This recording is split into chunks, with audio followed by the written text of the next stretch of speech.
வணக்கம். நான் சுபவீர பாண்டியன். ஏறத்தாழ 3.5 கோடி மக்கள் வாழ்கிற கேரள மாநிலத்தில் 3 கோடி பேருக்கும் மேலாக படித்தவர்களாக இருக்கிறார்கள்.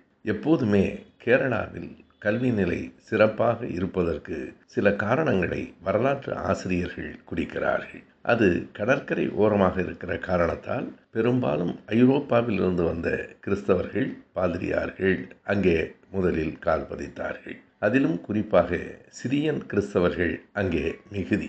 அவர்கள் ஏராளமான பள்ளிக்கூடங்களை கட்டினார்கள். உடனே அதற்கு போட்டியாக திருவிதாங்கூர் மகாராஜா அவரும் சில கல்வி நிறுவனங்களை ஏற்படுத்தினார். எல்லாம் கிறிஸ்தவமயமாகிவிடும் போல் இருக்கிறதே என்கிற அச்சத்தில் தான் திருவிதாங்கூர் மகாராஜா பள்ளிக்கூடங்களை கட்டினார் என்றாலும் அவையும் கல்வியை தந்தன. இதனை தாண்டி நாயர் சாதியினர் தான் படிக்கலாம் என்று இருந்த அந்த சாதிய போராட்டத்தில் நாராயணகுரு அவர்கள் ஈழவ மக்கள் உள்ளிட்ட ஒடுக்கப்பட்டோர் அனைவரும் படிக்க வேண்டும் என்கிற நோக்கில் கல்விக்கூடங்களை கட்டினார். இவை எல்லாவற்றையும் தாண்டி பொது உடைமை சிந்தனை கேரள மாநிலத்தில் பரவியதும் அங்கு கல்வி வளர்ச்சிக்கு காரணமாக இருந்தது.